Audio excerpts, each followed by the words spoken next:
Sige po. Tayo lahat ay tumayo. Awitan po muna natin ang Panginoon. Yes, salamat sa Panginoon. Tayo umawit at bigyan natin sa Panginoon. Wala kang katulad ng Awitin ko man lahat ng awit sa mundo, ay kayang ilarawan ang kadakilaan mo. Kulang ang lahat ng tula, kulang maging mga salita upang ihayag ang kabutihan mo.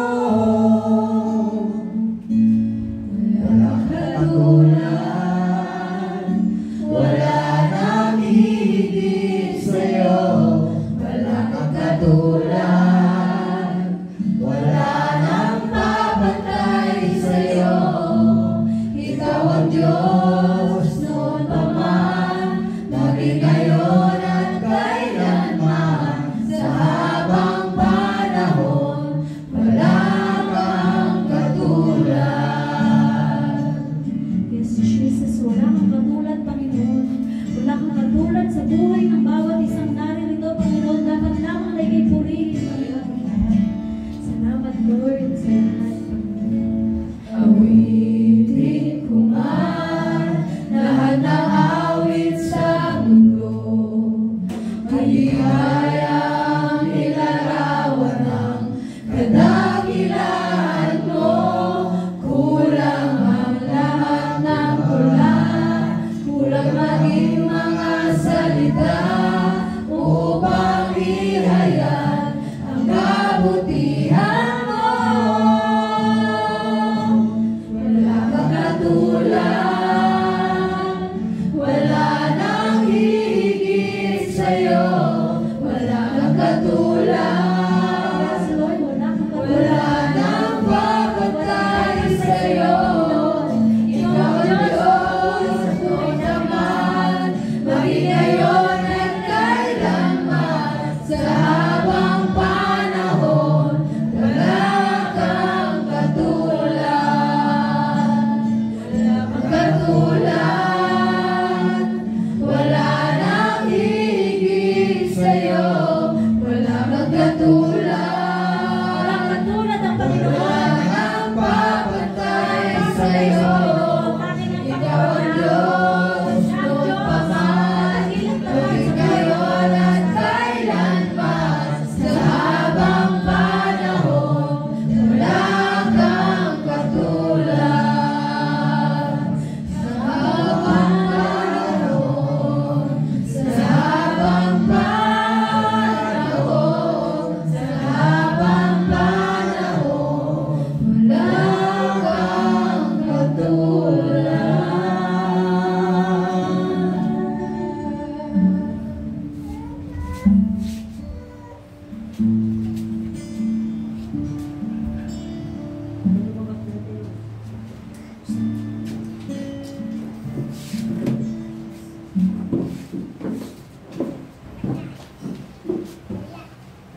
Salamat po, Diyos,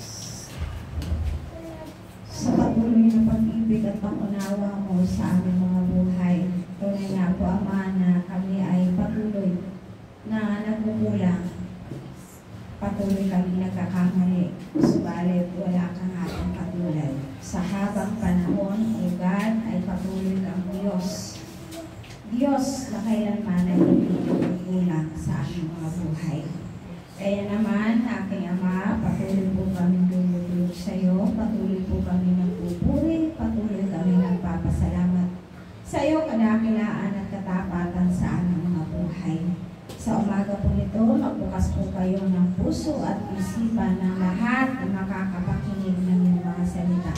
Itimo po ito, aming Ama, at sa pamamagitan ng kapangyarihan ng Banal na Espiritu, ikaw ang magpapaunawa po nito at maglalagay sa aming mga puso upang makita ito sa aming mga buhay. Pumilos po kayo sa aming kalagitnaan, pangunahan mo po kami at patuloy kang magsalita, Espiritu ng Diyos, sa aming buhay, kasi maubos na ito. Patuloy ka namin sasambahin, dadakilain ang iyong pangalan. Ito po ang aming sagot na namin sa pangalan ni Jesus. Amen. Amen.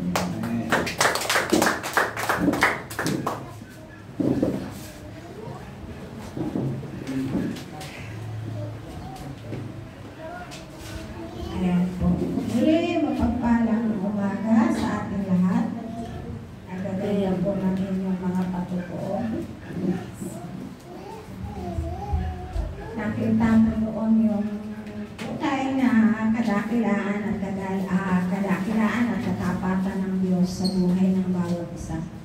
So ngayon kung kayo ay mayroong mga banal na kasulatan, samahan niyo po akong buksan sa aklat ng Henesis. Excuse po.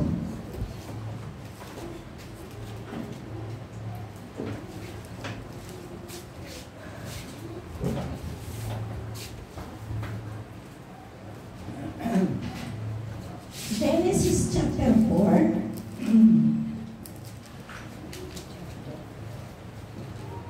Verse 3 hanggang 7. Pero isa lamang ang ating teksto rito. Yung verse 7. Verse 7. Sabi sa verse 3, Genesis chapter 4 verse 3 hanggang 7. Dumating ang panahon na si Cain ay naghandog kay Yahweh ng ani niya sa bukid. Kinuha naman ni Abel ang isa sa mga panganay ng kanyang kawan. Pinatay niya ito at inihandog ang pinakamainam na bahagi. Si Yahweh ay nasiyahan kay Abel at sa kanyang handog. Ngunit hindi niya kinalugdan si Cain at ang handog nito. Dahil dito, hindi may larawan ang mukha ni Cain sa tindi ng galit. Kaya sinabi ni Yahweh, ano yung pinagagalit mo, Cain? Bakit ganyan ang mukha mo? Kung mabuti ang iyong ginawa, mo, dapat kang magsaya. Kung masama naman, ang kasalanan ay tulad ng mabangis na hayop na laging nag-aabang upang lupigin ka at pagharian. Kailangan mapagtagumpayan mo ito. So, yan po. Pag-usapan po natin yung patungkol sa handog. Ano po? Paghahandog ni Cain at paghahandog ni Abel. So, sa bawat isa, magtatagal lang po tayo siguro Kristyano, taon, 2 taon, 3 taon. Siguro naman nababasa na natin ang Biblia. Ano po? At dadaanan po natin sapagkat ang aklat ng Genesis ay kauna-unahang aklat ng Old Testament. So, si Cain at si Abel ay anak ni Adan at ni Eva. Ang panganay ay si Cain at ang pangalawa ay si Abel. So, ang pinaka-tema po dito, kung titingnan po natin ay ang paghahandog. Paano naghandog itong dalawang to? Kasi itong dalawang to ay parehas kilala ang Diyos. Parehas alam nila na merong Diyos. Ang buhay ni Cain ay farmers, nagtatanim. Pag sinabing nagtatanim, lahat ng mga pananim ay sa kanya. Kamuting kahoy, kamuti, saging, palay, lahat ng kinakain ng tao ay sa kanya po ito. Siya ang gumagawa. Farmers na po siya. Subalit si Abel ay tagapag-alaga ng tupa. Pastor po si Abel, si Cain. Si Abel, pastor po si Abel. So, ang pinaka mabuti at nakikita natin yung bahagi ng kanilang pananaw sa Diyos. Kung paano natin makikita yung tamang paghahandog sa Panginoon, sa Diyos na si Yahweh. Pag sinabi pong Abel, ang ibig sabihin po nito sa Hebrew word ay ret o kaya yung hininga. So, yung hininga po, ibig sabihin po ay hiningahan siya mula sa Diyos. Nung time na nilikha si Adan, ay kaya nagkaroon ng buhay ang tao dahil sa hininga po ng Diyos. Ano po?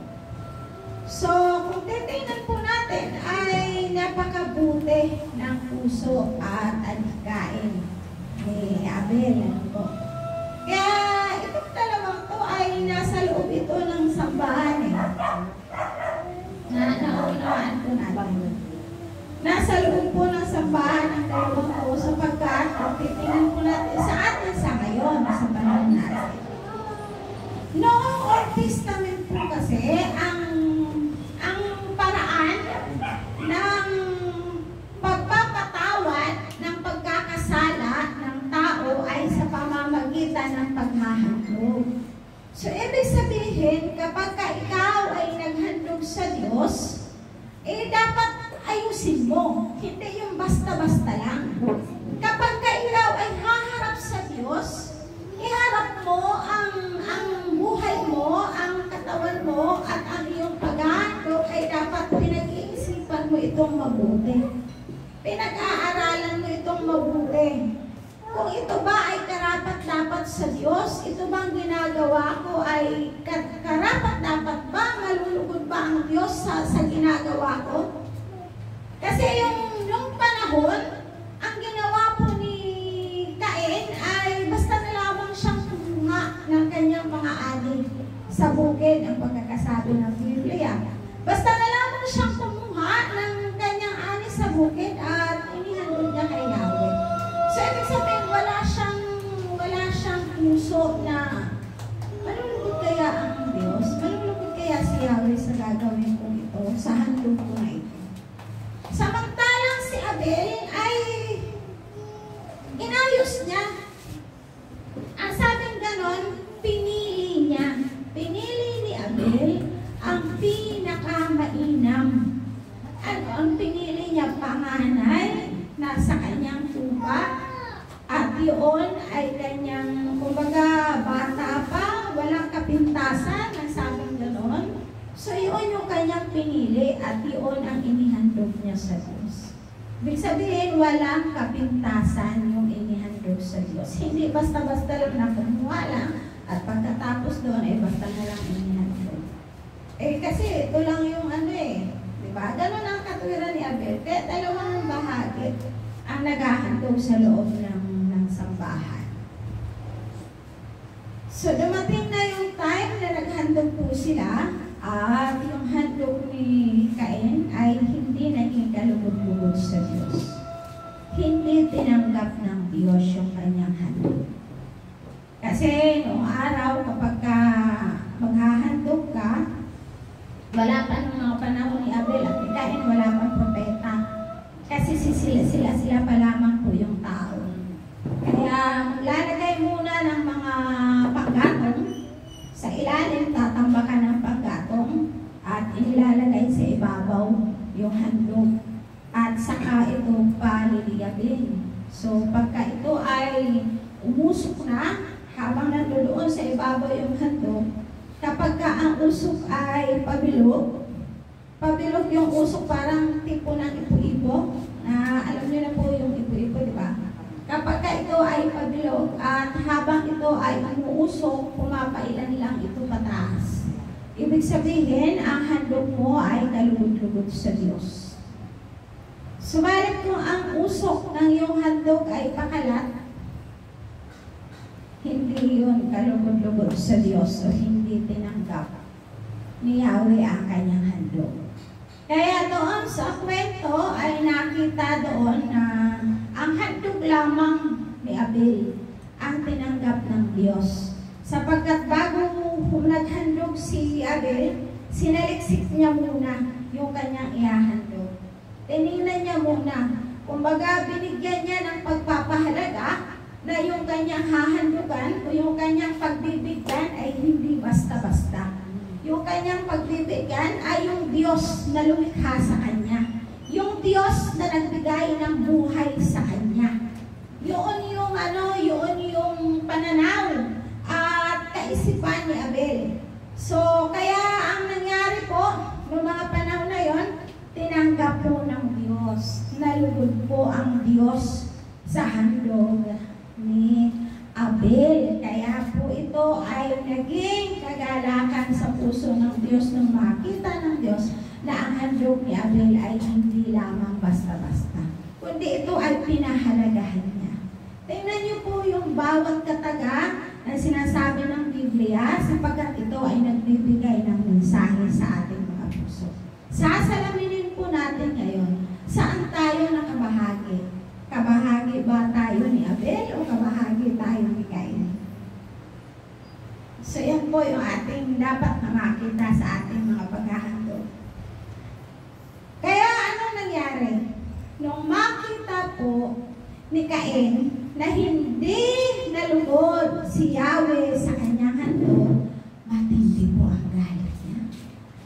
Galit na galit po si Abel, si Cain.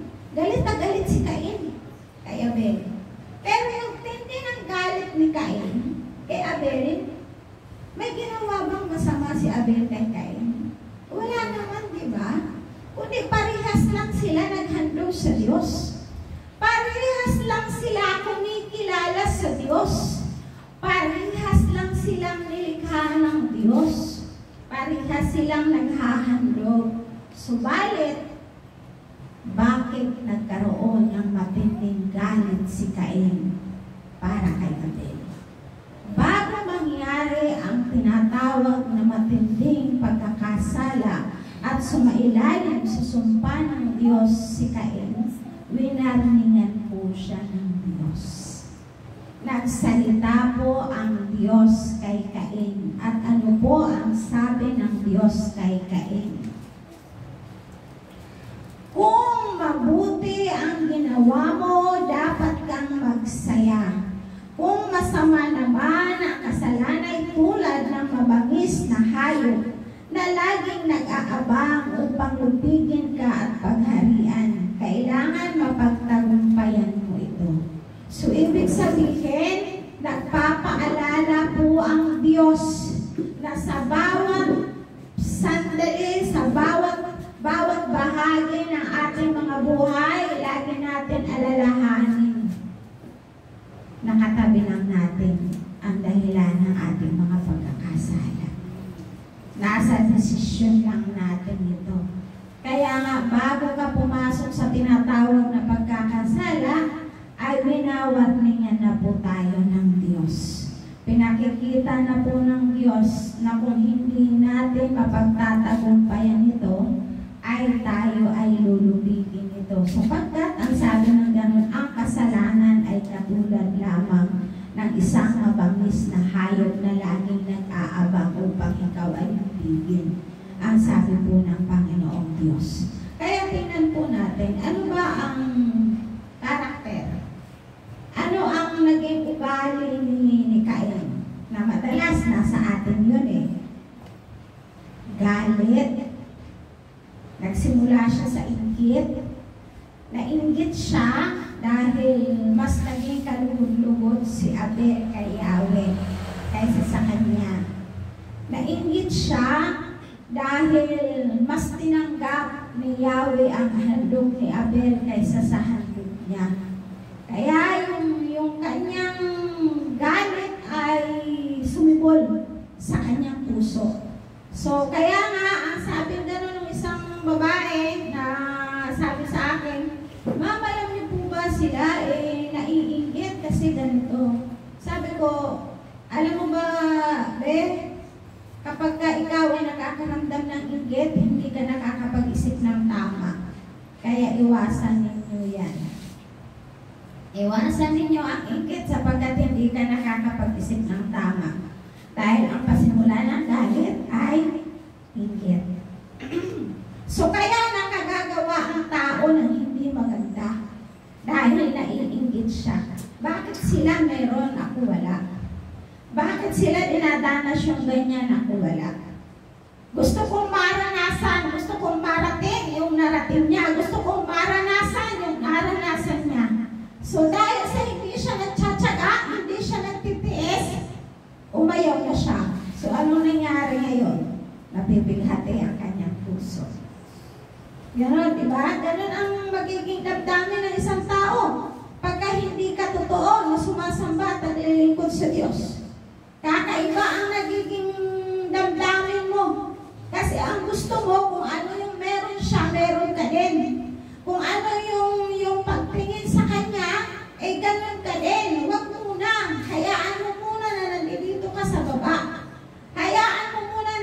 simpleng buhay ka lang. Kunyari, nasa itang tabi ka lang, walang alam. Inosente sa lahat ng bagay. Pero ang Diyos ang maglalagay sa iyo sa tama. Dahil ang tinitingnan ng Diyos ay yung puso. Si Abel, kung tutuusin, si Cain, ay hindi naman tinitingnan ng Diyos kung ano handog mo eh. Ang tinitingnan po ng Diyos yung motibo ng puso nila. Kung paano mo inihahandog. Diba? Kaya nga ano po ang nakita sa puso ni Abel, ni Cain. Ang nakita sa puso ni Cain ay galit, inggit at galit. Pagsiselos, nagselos po siya eh. So kung nakakaramdam tayo mga tao, normal lang yan, nasa physical pa po tayo eh. Kung nakakaramdam tayo ng inggit, inulog na natin sa Diyos yan.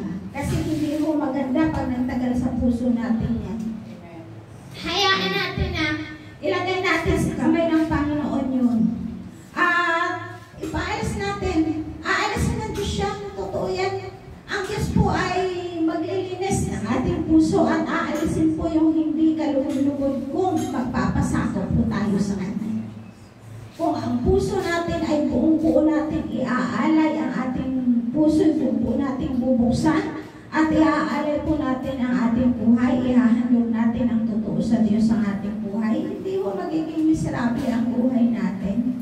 Totoo po yan. Hindi ho magiging magulo ang buhay natin. Hindi ho tayo magiging katulad ng manok na isang kahig, isang tuka.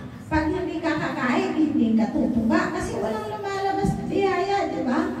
Pero kung ang buhay natin ay nakasintro lang sa Diyos, tama lang yun na habang ikaw ay nagtatrabaho, ikaw ay gumagawa, patuloy kang nag-aani, patuloy kang pinagpapala ng Diyos sa ibang mga bagay, sa ibang kaparaanan at sa iba't ibang paraan ay pagpapalain ka ng Diyos. So kailangan lamang ay matuto tayo at magbigay tayo ng tamang pananaw kung paano tayo nag-aalay ng ating buhay sa Diyos. So ano po ang naging personalidad ni Abel? Si Abel ay nakahanda.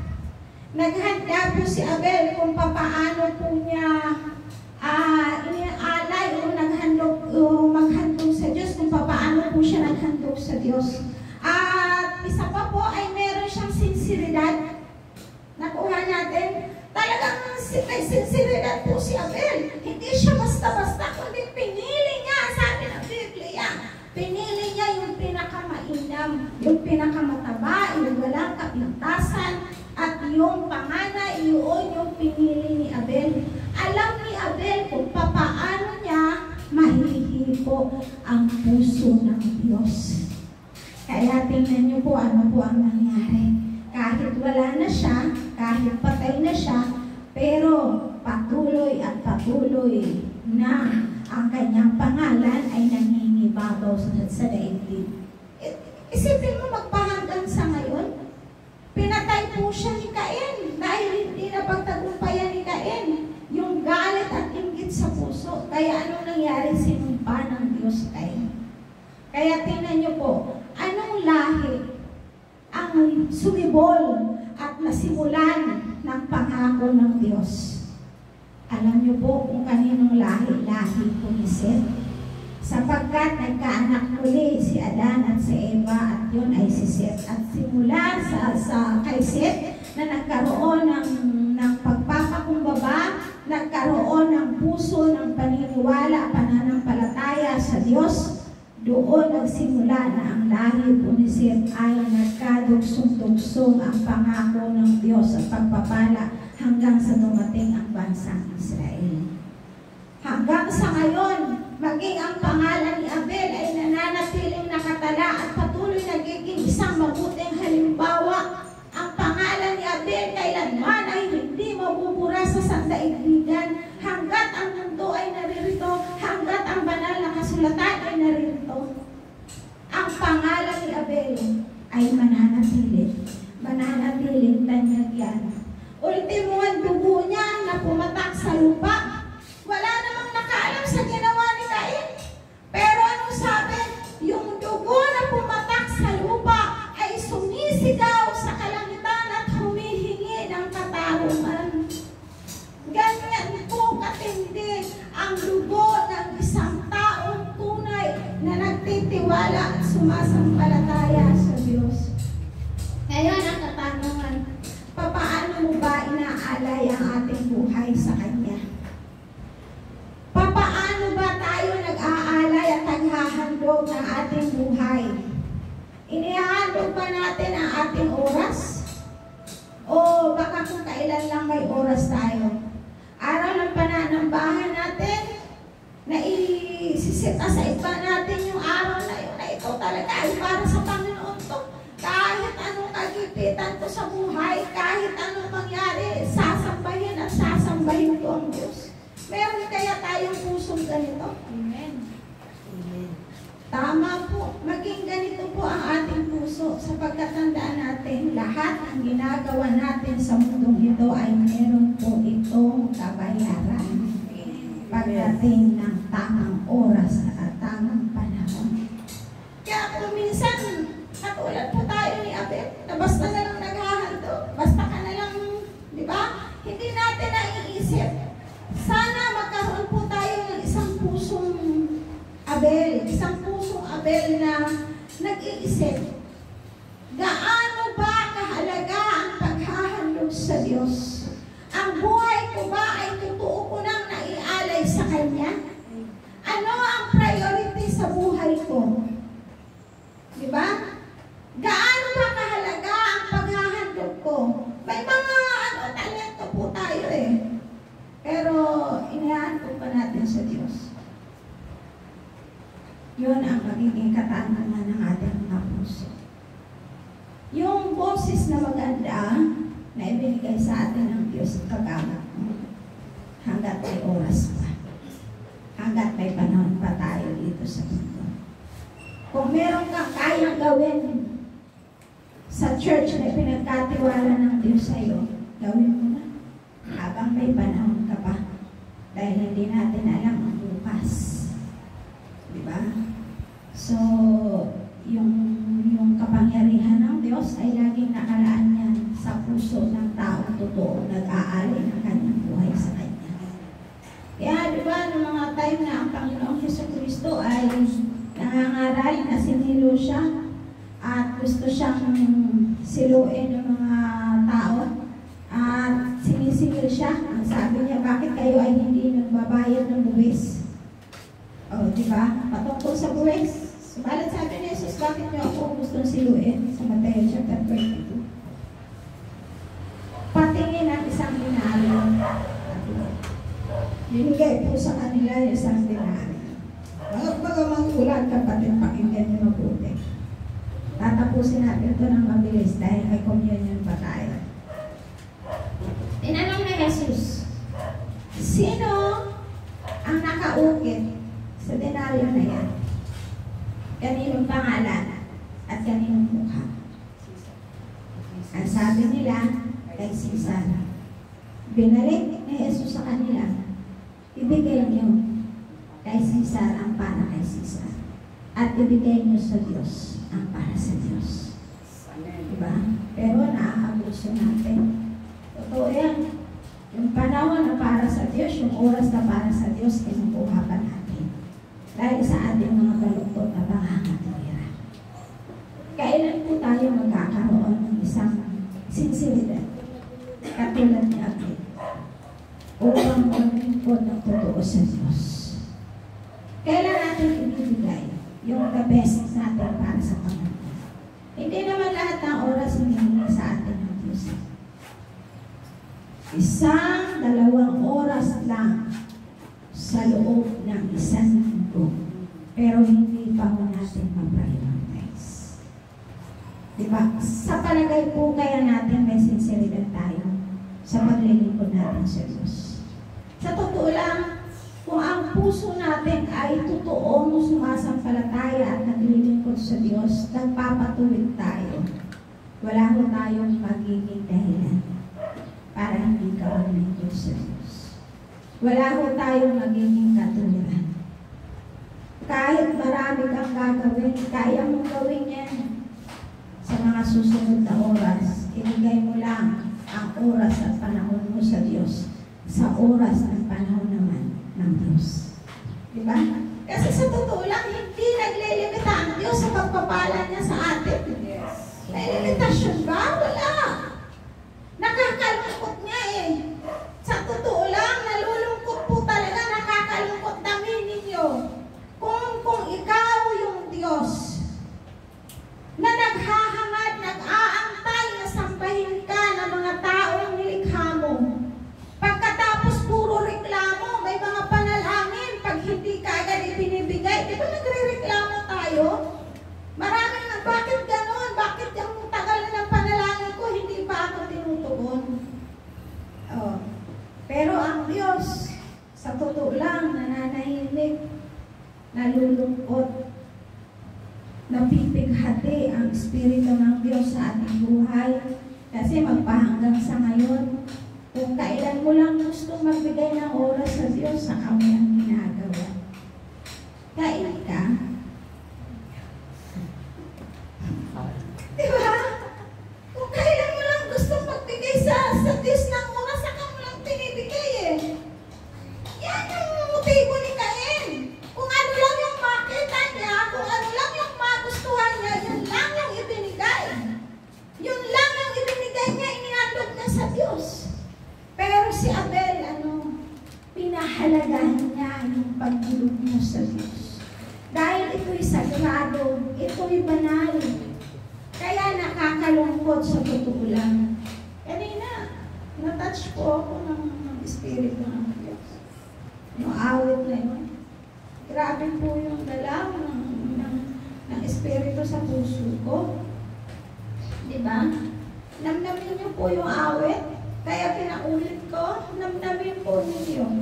Kung ito ay magbubuka lamang sa puso, na inaawit ng merong talagang pagmamahal sa Diyos. Mahal kung mahal natin ang Diyos.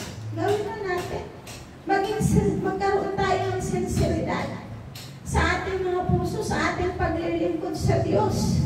Kasi yung Diyos, alam niyo po ba? Alam po natin lahat, diba? Na lahat ng bagay ay sa Diyos nagmumula. Yung ating lakas, hindi kayo makakapagtrabaho kung wala ang kapangyarihan ng Diyos sa buhay ninyo. Diba? Wala kang biyaya kung hindi dahil sa Diyos. Yung trabaho ay galing sa Diyos. Ngayon, bigyan din naman natin ng pagpapahalaga ang Diyos. Hindi naman sakit ng Diyos eh. Bakit? Yung isang linggo natin, oras lang, hindi pa nga maghapon, pero lahat ng oras hawak natin. Kaya alam nyo, mapalad po ang bawat isa sa atin na talagang nagsusumikap na sa bawat gawain ay nandoon siya. Kasi yung prayer, yung blessing na yon, yung pag-upo mo at pakikinig mo ng salita ng Diyos, yung pananalangin mo, yung pagbabahagi mo na nagiging kalakasan ng kapwa mo, alam niyo po ba, isang malaking biyaya at pagpapala yan sa kapwa at doon ang nais ng Diyos na maipahayag mo yung kabutihan at kadakilaan ng Diyos na ginagawa sa iyong buhay. Kaya mga magulang at kapatid, kung yung para sa Diyos, ibigay natin sa Diyos. Yung para sa iyo, gawin mo. Para sa pamilya mo, para sa sarili mo. Kaya, tingnan po natin ang puso ng isang taong tunay na mayroong pagkilala sa kapangyarihan ng Diyos. Magiging matagumpay po tayo. Mawala man tayo sa mundong ito.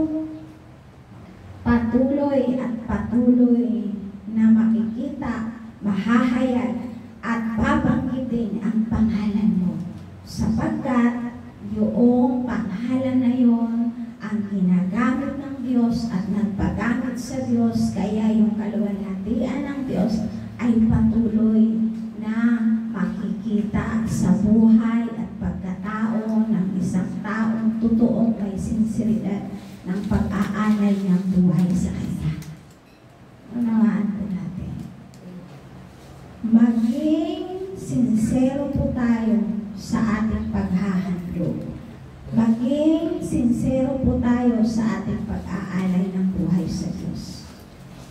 For example, tithes mo na ngayon, pero hindi ka naniniwala sa tithes, hindi mo ibinibigay kung kailan mo lang gusto. So, di ba, may sinseridad ba tayo? Wala. Kung alin yung mga bari-bariya, yun ang ibinibigay natin para sa church. Hindi, totoo. Totoo po ito. May sinseridad ba tayo sa pananampahan natin sa Diyos? Yun po eh. So, makita sa atin. Sapagkat ang lahat ng bagay sa ating buhay ay pag-aari ng Diyos. Tinitingnan lamang ng Diyos sa puso natin kung magiging tapat tayo sa Kanya. Kaya yun po ang pinakamabuti sa lahat ng bagay. At nabuhay po si Abel.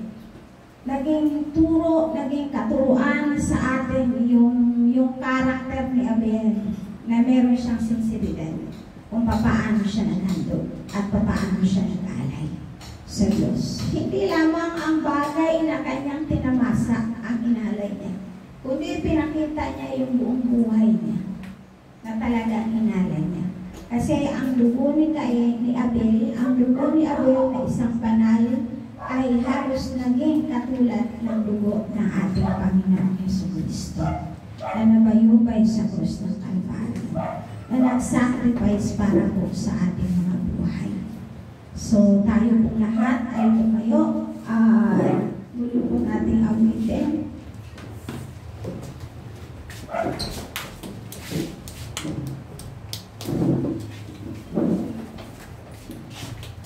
Awit po tayo muli.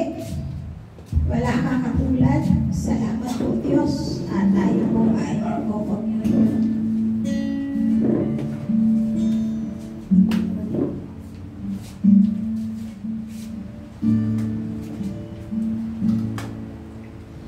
Awitin ko man lahat ng awit sa mundo, di kayang ilarawan ang kadahilan mo. Kulang ang lahat ng tula, kulang maging mga salita upang ihayag ang kabutihan mo.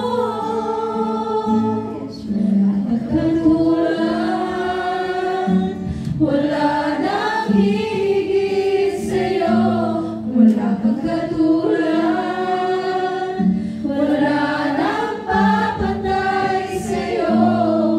Ikaw ang Diyos, noon pa man, maging ngayon at kailanman, sa habang panahon, wala kang katulad.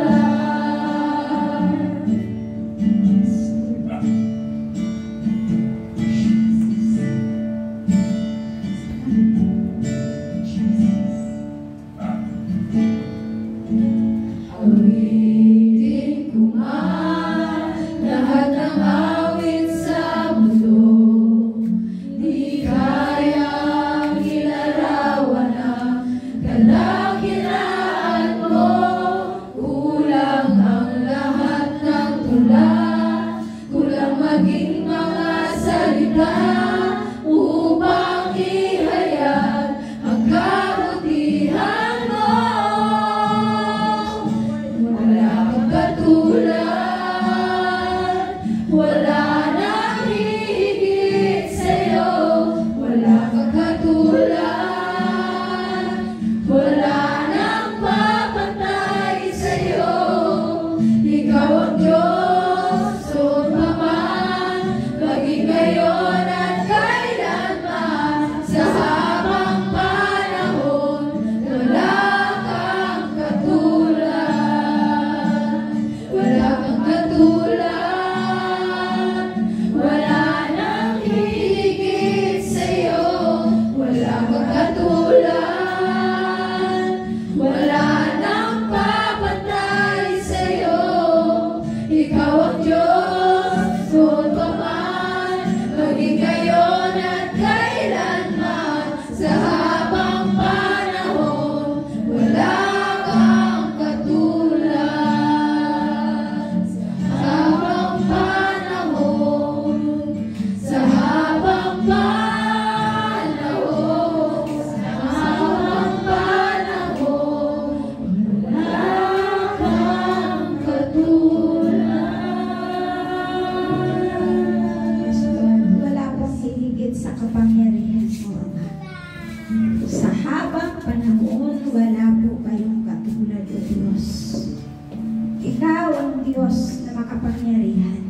Diyos na mapagmahal, Diyos na hindi nagbabago kailanman. Wala kang katulad, Ama. Lord God, nakikita mo ang laman ng aming mga puso. Tulungan mo kami. Baguhin mo ang aming mga pananaw. Kung nakikita mo na ang aming kaisipan ay hindi nagiging kalugod-lugod sa iyo, Lord God, baguhin mo po ang aming mga puso. Baguhin mo ang aming mga kaisipan. Magkaroon po nawa kami ng sinseridad upang mag-alay ng aming mga buhay sa iyo. Magkaroon po kami ng sinseridad sa paglilingkod namin sa iyo. Magkaroon po kami, O Diyos, ng sinseridad upang Ikaw ay mataas at maparangalan ang dakilang pangalan. Kaya sa umaga po ito, sinuhan mo sa puso ng bawat isa sa amin ang mga salita mo at makita po ito sa aming mga buhay. Maging katulad po ang aming puso sa puso mo, O Diyos. Pagindapatin mo ang aming mga puso sa puso mo. Pagindapatin mo ang aming kaisipan sa iyong isipan upang huwag kami lumago, O Diyos. Huwag kaming matraso sa anumang uri ng pagkakasala. Bagos sa aming Ama, patuloy po kaming mamuhay na naaayon sa iyong kalooban. Banal na Espiritu, sa bawat hakbang na aming ginagawa, kung nakikita mo na kami ay nagkakamali, malakasan po kayong kumilos sa puso ng bawat isang narito upang ang bawat isa sa amin ay paalalahanan mo na ang oras na para sa iyo ay para sa iyo at dapat namin ibigay sa iyo. Ang oras na para sa amin ay para sa amin upang kami ay magtrabaho at gumawa. At ang oras namin para sa aming pamilya ay para sa aming pamilya. Ama, patawarin mo po kami sapagkat nasasaklawan po namin. Pati ang oras na para sa iyo ay nakukuha po namin. Nagkakaroon po kami ng pusong makasarili. Nawawalan po kami ng sinseridad ng aming pag-aalay ng aming buhay sa iyo. Hinihiling ko po, Ama, na maging totoo po ang aming pananambal sa iyo, Lord God. Na ang tamang oras na para sa iyo ay huwag na po namin kunin, bagkus ito ay ibigay namin para sa iyo. Maging makatotohanan po nawa ang aming mga puso sa paglilingkod namin sa iyo, aming Ama. Sapagkat kailanman ay hindi ka nagpapabaya sa buhay ng bawat isa. Kahit kami ay nagkukulang, kahit kami ay nagkakamali, patuloy mo pa rin kaming pinagpapala. Paalalahanan mo, Espiritu ng Diyos, ang puso ng bawat isa sa amin.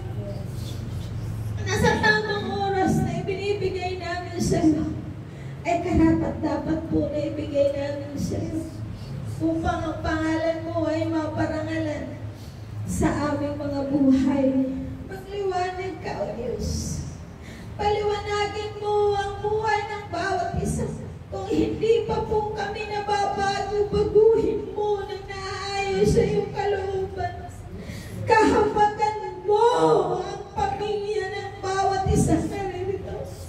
Kahabagan mo, O Diyos, ang bawat kaluluwang naririto. Huwag mo hayaan na tangayin sila ng simbolo ng sanlibutan ito. Bagkus sa akin, Ama, malakasan mo po silang hawakan ng iyong kapangyarihan upang magkaroon ng sinseridad sa pagpupuri, paglilingkod sa iyong dakilang pangalan.